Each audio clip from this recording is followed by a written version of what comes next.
Fala pessoal, tudo bem? E aqui eu tô com o Beto, ele é analista de valores mobiliários, ou seja, ele estudou para isso. E a gente hoje, nesse In The Money, vai falar a respeito de small caps. Então é isso aí, roda a vinheta.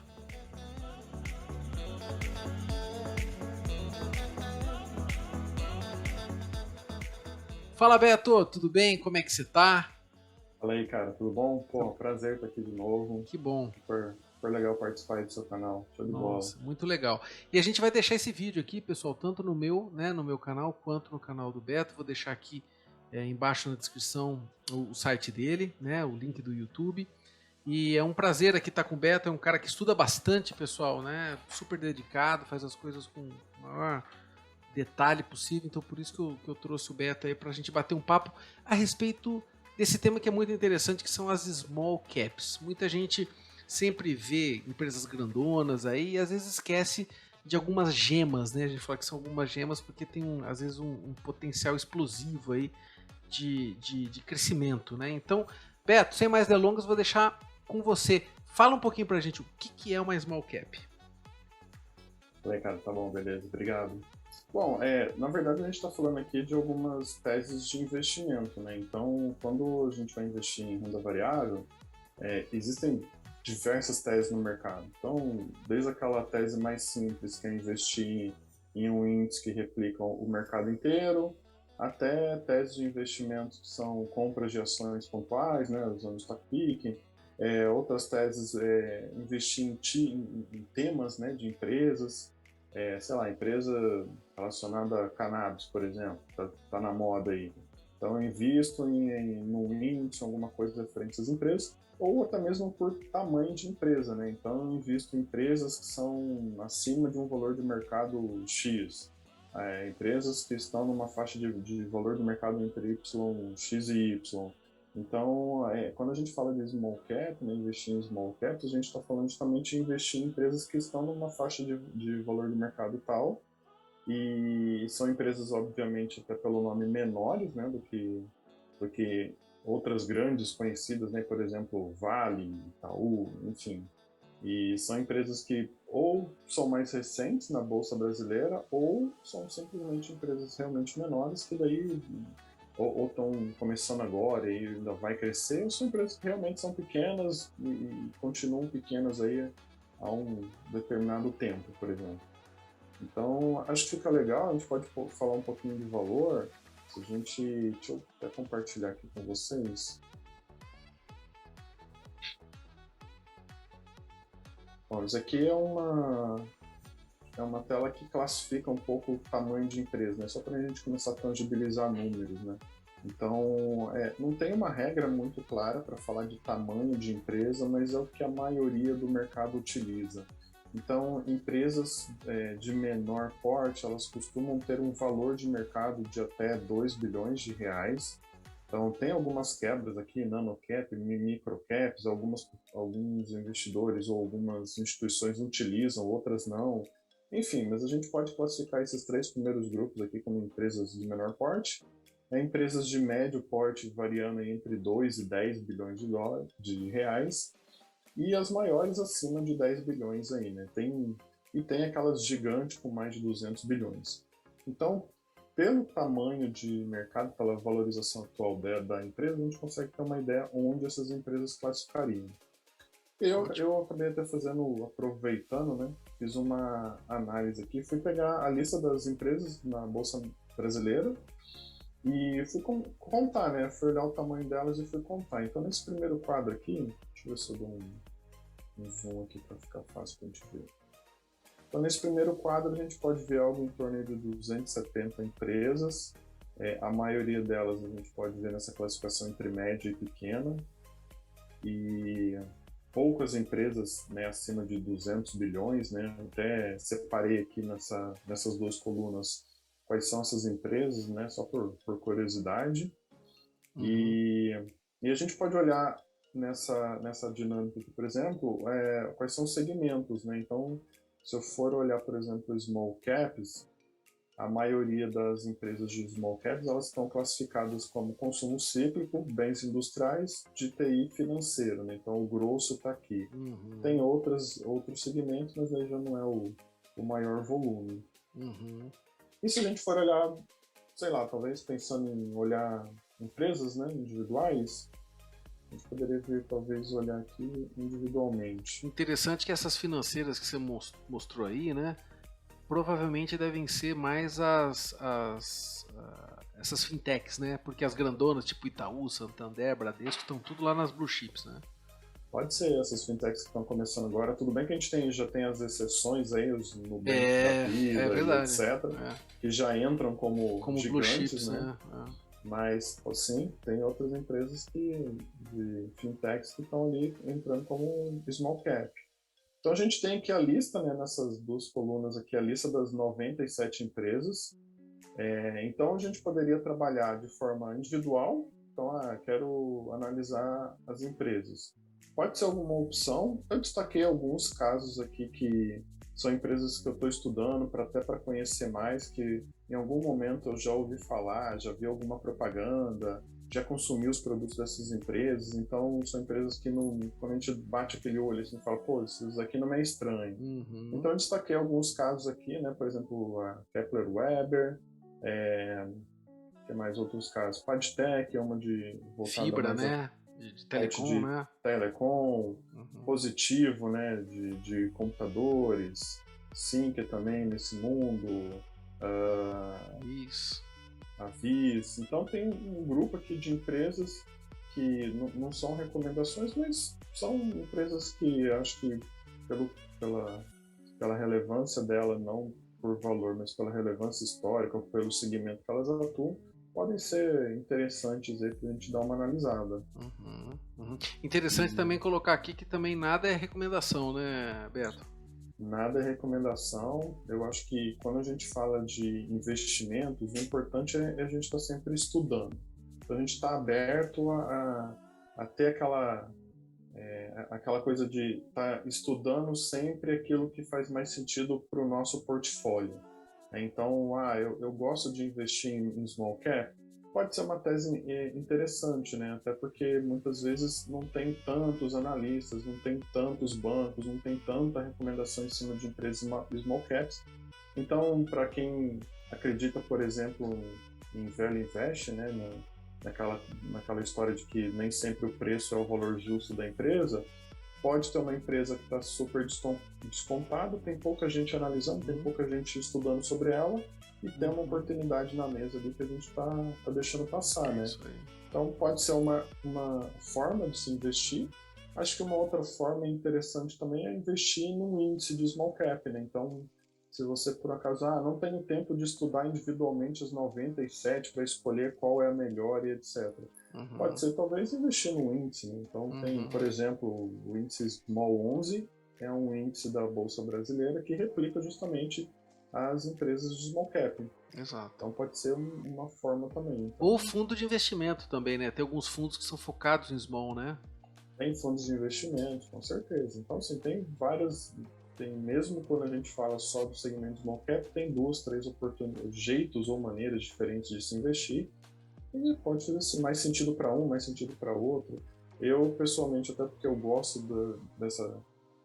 do ato de estudar e de conhecer a empresa mais a fundo, eu gosto de fazer as duas coisas, né? Eu, muitas vezes, invisto num índice, que aquele índice tem um bom comportamento, até aquela tese faz sentido para mim, e, do outro lado, eu aproveito uma parte da minha carteira de investimento e vou escolhendo mesmo empresas individualmente. Legal. Então, tem as duas formas. E essa é E até colocando aqui, né, pessoal, o que o Beto comentou dessa análise, como ele estudou isso aí, ele entende, ele faz através de valuation. Então ele ele entra no site da empresa, ele baixa o balanço, né, os demonstrativos de resultado, ele faz análise, ou seja, é um trabalhão. Né, se você quiser compartilhar alguma telinha também para mostrar, Beto, é um baita trabalho. E ele vai quebrando ali os números.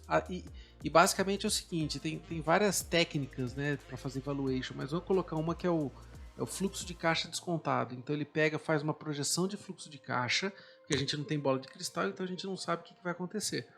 Mas ele faz uma projeção, ele trabalha com cenários futuros e traz todo aquele fluxo de caixa a valor presente. na data zero, na data de hoje. E ele pega e divide aquele valor pelo número de ações que a empresa tem. E ele acha o valor unitário da ação. Se aquele valor que ele achou, que é o valor da empresa, tiver abaixo do preço, que é diferente, né? O preço é aquele é o que o mercado está pagando por aquilo. Se o valor da empresa tiver abaixo, ele não vai entrar. Possivelmente está super precificada, né? Mas vamos lá, mostra aí pra gente, Beto. É só um modelo, tá? Por favor, desconsidere os números, até porque eles estão realmente desatualizados, mas é isso que ele falou, né? Então, baixar os resultados das empresas, né? Os demonstrativos, o balanço patrimonial e etc. E valorizar o trabalho do analista. Valorizar o trabalho do analista, né, Beto? Porque olha a trabalheira aí, né?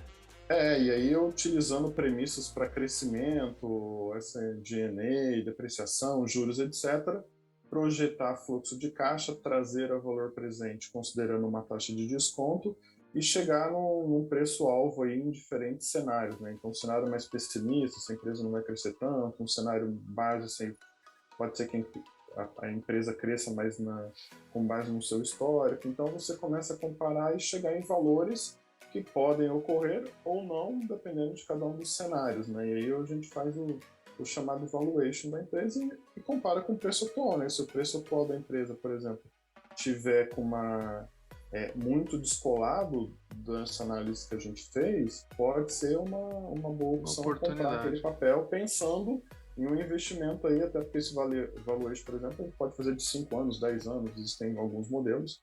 Então você teria que ficar com aquele papel ali, considerando o cenário atual, um médio e longo prazo, justamente para fazer sentido aqueles valores. Então é uma das técnicas que existem, né? Existem várias técnicas, essa é uma delas. Aí de novo, né? Tem gente que pode não fazer o menor sentido ficar montando valuation. E aí talvez para essa pessoa faça sentido fazer análise relativa, comparar preço-lucro, EV sobre EBITDA, enfim, utilizar técnicas de análise relativa, que também gosto de usar num primeiro momento, acho que faz até mais sentido para fazer aquela escolha mais macro. Tem pessoas que acabam realmente só investindo em índice, gosta da tese, investe no índice, também tá tudo bem, faz super sentido. Então são várias técnicas, vários modelos diferentes, cada um aí para cada público-alvo. Então, depende do apetite, né? Apetite, tempo, distribuição, conhecimento, então, assim, são várias formas aí de fazer. Todas elas são interessantes, gosto de todas, acho que vale a pena. É importante a gente estar falando sobre educação financeira, sobre investimento, sobre renda fixa, renda variável, enfim. Ô Beto, deixa eu te perguntar uma coisa. Eu não vou te perguntar de ações específicas, mas deixa eu te perguntar alguns setores que você está gostando de investimento aí para esse momento do Brasil que a gente está vivendo, e aí a gente vai ter, na minha opinião, né, ano que vem a gente vai ter um ano muito conturbado do ponto de vista político, fiscal, e pode ser que a gente tenha um câmbio depreciado, né? Ou seja, isso quer dizer que o dólar vá subir mais ainda, com uma fuga de capital aqui do Brasil, mas é uma tese, não sei se vai acontecer isso. O que você acha? Quais são os setores que você acha bacana? Então, quando a gente fala em curto prazo, realmente é um cenário muito volátil no Brasil. No Brasil é um mercado emergente, né? Então o investidor internacional ele olha para México, Brasil, Argentina, Singapura, Guatemala e olha tudo e fala que é tudo igual. Então assim, é um país emergente, então é um país que tem muita volatilidade. E hoje a gente está num cenário onde nossa inflação está elevada, uma das maiores dos últimos anos. Nossa taxa de juros aí de referência aí, que é feita pelo Banco Central, que é a taxa Selic, uma das maiores também dos últimos anos. E aí, consequentemente, né, nossa taxa de juros, né, que é aquela taxa que geralmente os bancos utilizam para emprestar dinheiro, também está nas suas máximas dos últimos anos. Então, todo esse cenário remete para um cenário que tende aí para um cenário de recessão, né? Para um cenário em que agora o empresário vai pegar dinheiro e ele pensa duas vezes para pegar aquele dinheiro, tá caro, porque né? a taxa de juros está cara. Aí vai pensar em contratar alguém e ele já pensa duas vezes antes de contratar porque está caro. E aí, consequentemente, né, todos aqueles investimentos em renda fixa voltam a ser interessantes, né? Porque antes a gente tinha um cenário de renda fixa pagando uma taxa de 2,5%. Agora a gente já vê casos aqui de 10, 12, 15%. Então o investidor começa a olhar de novo para esse cenário de renda fixa e começa a falar, poxa, acho que, né, vamos deixar a bolsa para lá, né? Ibovespa caindo aí nos últimos meses, né? Voltamos ao mesmo valor do começo do ano. Então, quando você começa a falar em renda variável, no curto prazo, ela até acaba sendo desestimulada. Mas como eu acredito que o pensamento tem que ser de médio e longo prazo, eu acredito que muitas das empresas, elas acabam repassando todo tipo de inflação que ela sofre, né, no médio e longo prazo. Então, assim, eu ainda acredito em investir em ações. Não estou pensando em 2021, 2022, eu penso em 2030, 2040. Setores que eu acredito que com o tempo vão crescer, até porque hoje já crescem muito. Tecnologia é um setor que eu gosto muito, estudo bastante, sou formado em engenharia, já trabalhei com área de TI, então isso é uma coisa que eu gosto e acredito. Setor de saúde, né, população envelhecendo no mundo, então saúde cada vez mais, empresas ligadas a esse segmento têm um futuro promissor. Setor bancário, né, bem ou mal, emprestar dinheiro aí acho que ocorre desde sempre, então é um setor que faz sentido também no médio e longo prazo. Setores mais perenes, né, setor de elétrico, energia, né? Por exemplo, são setores constantemente, estamos sempre precisando consumir energia, independente de qual matriz aí. Saneamento, né? Saneamento. Então, assim, são setores que eu acredito que eles tendem a continuar performando bem aí nos próximos anos. E, cara, não fico olhando muito pro dia a dia, pra hora de investir, não. Acompanho, né, até porque faz parte, então todo dia eu tô sempre dando uma olhada, até posto lá no meu Instagram como é que fechou o mercado hoje. Vamos deixar o Instagram aqui também? O que fechou, como é que foi o fechamento, como é que fechamento no Brasil, no mundo. Pessoal, e é muito legal, viu? Sigam o Beto lá, que ele posta bastante coisa e sempre atualizado, né? Sempre informações então, assim, bem relevantes. É a foto do dia, mas então assim, tá olhando o dia, tá olhando aquela semana, tá olhando o mês, mas na hora de investir ter esse conhecimento para saber pensar para o médio e longo prazo. Acho que esse que tem que ser o X aí. Legal. E tem algum setor, Beto, que você não gosta? Por exemplo, a aérea eu não gosto. Eu não investiria em, sei lá, na Gol, na Azul. São setores que eu acho que sofrem muito, né?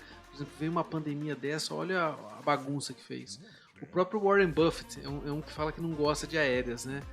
Tem alguma coisa que você não gosta, que você fala, por exemplo, estatais, sei lá? Cara, coisas que eu tento evitar. Estatal, até porque nunca se sabe, né? O maior controlador ali ele não pensa no lucro da empresa, na saúde da empresa, o aporte é outro. Empresas de consumo cíclico, então é isso que você falou, aviação, construção, hotéis, restaurantes, viagens, lazer, atividade doméstica, então tudo isso que envolve consumo cíclico também, até porque é difícil acompanhar o consumo cíclico, né? Saber identificar quando é que a gente vai entrar no período de recessão, no período de expansão.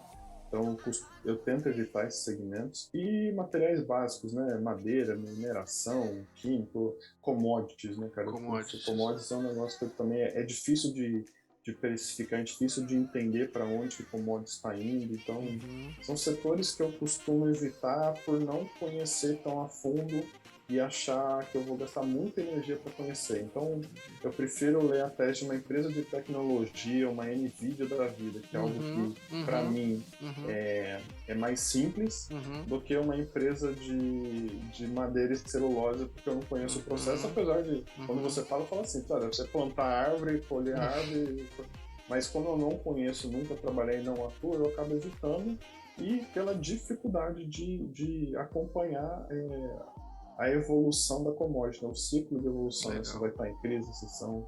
Acho que esses eu costumo evitar. Né? Show. E deixa eu te fazer mais uma pergunta aqui, Beto. O que você prefere? Você prefere crescimento, olhar para empresas que têm o potencial de crescimento ou empresas que pagam bons dividendos? Porque só para diferenciar para o pessoal aqui, crescimento, a empresa ela pega o lucro dela, ela reinveste, só que ela não paga o dividendo porque ela está reinvestindo, ou seja, ela está crescendo, mas você ganha nesse upside aí. O dividendo, a empresa que já virou um monstrão, ela fala, puxa, já sei lá, tem 80%, 90% de market share, o que sobrar no bolso ela pega e vai distribuindo. O que você gosta? Você gosta de diversificar? Você olha mais para crescimento, mais para dividendo? Como que você vê isso? Cara, eu gosto muito do jeito Peter Lynch de investir. Tem um livro dele sobre isso.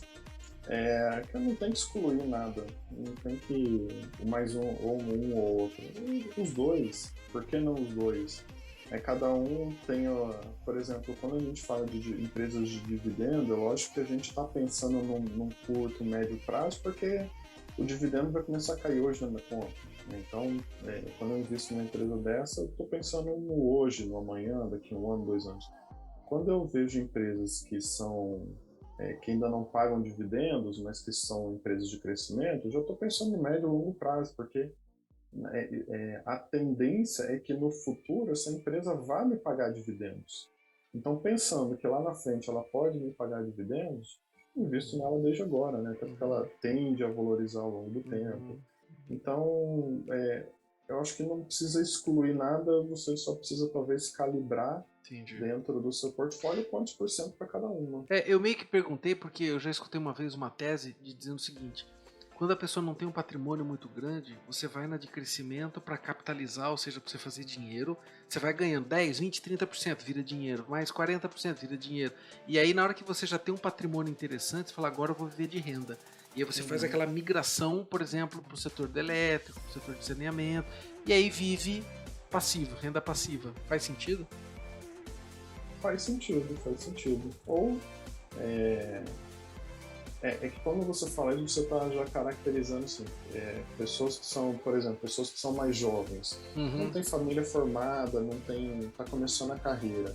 Não faz muito sentido ela estar preocupada com dividendo agora. Certo. Então, mas é uma empresa que ela também entra com a parte de crescimento, né? Por mais que o crescimento dela talvez não seja já tão consolidado, ela vai crescer, né? A inflação, ela cresce. Mas cresce. Então, pensando em defesa do seu investimento contra a inflação, uma empresa de dividendo talvez faça sentido.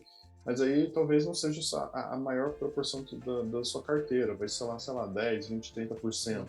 Os outros 60, 70 são empresas de crescimento, mas ao mesmo tempo são empresas mais arriscadas.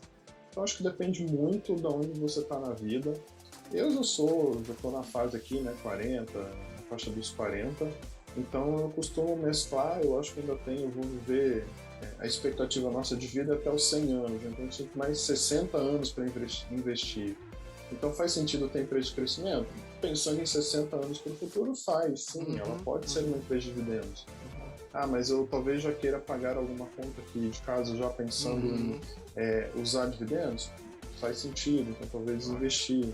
Acho que é muito saber aonde que você está na sua faixa qual de vida, momento, né? no seu plano, qual é o seu momento. Então acho que eu não excluiria, entendeu? Acho que eu balancearia proporções aí entre um e outro. Fantástico. Muito bom, Beto. Queria te agradecer. Parece que fácil, já foram quase 25 minutos de conversa aqui. Foi muito legal teus insights aqui. Eu acho que para quem está investindo aí, tá bem interessante. Eu acho que dá um norte e é o que você falou, a educação financeira é importante para a gente avançar. Então, pessoal, mais uma vez, vou deixar aqui os contatos do Beto, o canal dele do YouTube. Sigam ele lá, ele posta bastante coisa legal. Inclusive, análise de empresa, isso que a gente estava falando do valuation, ele olha, ele vê os fundamentos. Então, não é, estou investindo porque deu vontade. Não, ele vai lá e estuda a empresa, estuda o fundamento de fato, para onde que ela está indo. Então, isso te dá mais assertividade no investimento. E também o Instagram dele, que ele posta frequentemente as coisas lá. Beto, quer dizer alguma coisa aí antes da gente fechar? Não, cara, só agradecer pela oportunidade, foi sempre um prazer conversar contigo, amigo de longa data aí. E educação financeira, acho que as palavras-chave que eu uso é educação financeira, é estudar, conhecer, falar na rodinha com os amigos, falar em casa. Acho que a gente tem que massificar esse tipo de educação aqui no Brasil, que é bem carente. É isso aí. Pessoal, é isso aí. Se você gostou desse vídeo, dessas informações, clica aí no like, né? Compartilha aí com os teus amigos para que o algoritmo, né, do YouTube, ele consegue chegar a mais pessoas aí, essa informação, tá bom? É isso aí, pessoal, e até o próximo In The Money.